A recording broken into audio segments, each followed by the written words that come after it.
السلام علیکم۔ آج ہم ایک بہت ہی دلچسپ چیز کا تجزیہ کرنے والے ہیں۔ ہم دیکھیں گے کہ رمضان کا ایک چھوٹا سا اسکرپٹ جو 1 منٹ سے بھی کم کا ہے کیسے ایک مکمل جذباتی اور روحانی سفر تیار کرتا ہے۔ تو سوال یہ اٹھتا ہے کہ آخر چند لفظوں میں اتنی طاقت کہاں سے آتی ہے کہ وہ سیدھا دل کو چھو جائیں؟ اس تجزیے کا مقصد پیغام کے پیچھے کی جو کاریگری ہے نا اسے سمجھنا ہے، یہ جاننا کہ آخر یہ تحریک پیدا کیسے کی جاتی ہے۔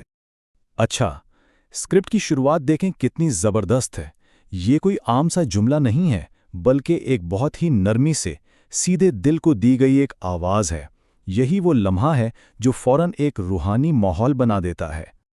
یہ جو پہلا جملہ ہے نا، اے دل جاگ، یہ کمال کا ہے، اور جس طرح یہ ٹائپ رائٹر ایفیکٹ کے ساتھ اسکرین پر آتا ہے، یہ صرف ایک خبر نہیں دیتا بلکہ یہ ایک دعوت ہے، ایک ذاتی دعوت کہ آئیے غور و فکر کیجئے۔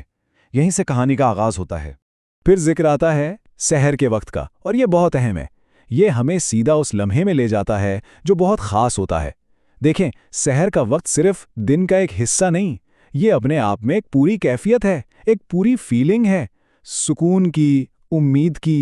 چلیں اب آگے بڑھتے ہیں اور دیکھتے ہیں کہ یہ سفر کیسے آگے بڑھتا ہے۔ اب اسکرپٹ ایک نیا جذباتی موڑ لیتا ہے۔ یہاں بات ہوتی ہے اس بوجھ کی جو ماضی کی غلطیوں اور پچھتاوے کا ہوتا ہے۔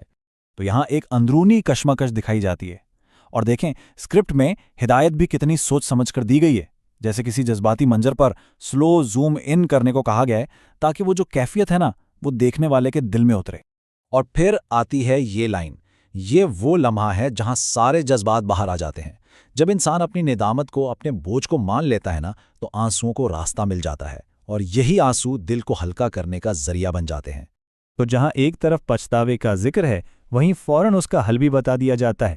اور وہ حل کیا ہے؟ اللہ کی رحمت اور مغفرت کا وعدہ۔ یہ کہانی میں امید کی پہلی کرن ہے۔ یہ شعر اصل میں کہانی کا ٹرننگ پوائنٹ ہے۔ یہاں سے لہجہ جو ہے وہ غم سے نکل کر امید کی طرف چلا جاتا ہے، اور اسکرپٹ میں جو ویژول ڈائریکشن ہے نا کہ منظر دھندلاہٹ سے صاف ہو جائے، وہ بالکل اسی کیفیت کو ظاہر کرتا ہے۔ اچھا، تو امید تو مل گئی، لیکن اب سوال یہ ہے کہ اس امید کو پانا کیسے ہے؟ تو اب اسکرپٹ کیا سے کیسے کی طرف آتا ہے اور کچھ عملی راستے دکھاتا ہے۔ اور یہاں 3 ٹھوس راستے دکھائے گئے ہیں: تسبیح، قرآن کی تلاوت اور سجدہ۔ یہ صرف خیالی باتیں نہیں ہیں بلکہ یہ وہ کام ہیں، وہ عمل ہیں جن سے وہ روحانی تعلق قائم ہوتا ہے۔ تو ان اعمال کے بعد کیا ہوتا ہے؟ ایک سیدھی دل سے نکلی ہوئی فریاد۔ یہ سارے عمل مل کر اللہ سے براہ راست بات چیت کا ایک راستہ بنا دیتے ہیں۔ بہت ہی ذاتی، بہت ہی پرسنل لمحہ ہے یہ۔ اور اب ہم پہنچتے ہیں اسکرپٹ کے کلائمیکس پر، یعنی عروج پر۔ یہاں کہانی کا جو مرکزی خیال تھا نا وہ واپس آتا ہے، لیکن اس بار ایک نئی طاقت، ایک نئے یقین کے ساتھ۔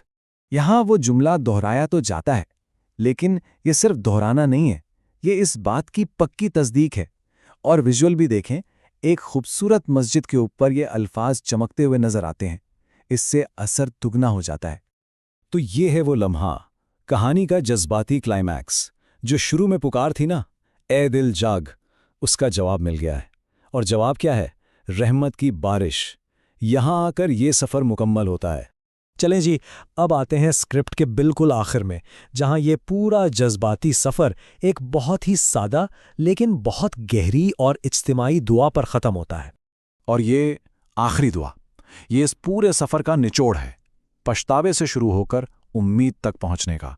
اور دعا کے لیے اٹھے ہوئے ہاتھ وہ اس پورے سفر کی ایک تصویر بن جاتے ہیں۔ تو آخر میں ایک سوال پر بات ختم کرتے ہیں۔ یہ مختصر سا اسکرپٹ ہمیں کہانی سنانے کے فن کے بارے میں کیا سکھاتا ہے؟ یہ دکھاتا ہے کہ کیسے ایک منظم کہانی اور صحیح منظر کشی مل کر ایک ایسا پیغام بنا سکتے ہیں جو سیدھا دل پر اثر کرتا ہے۔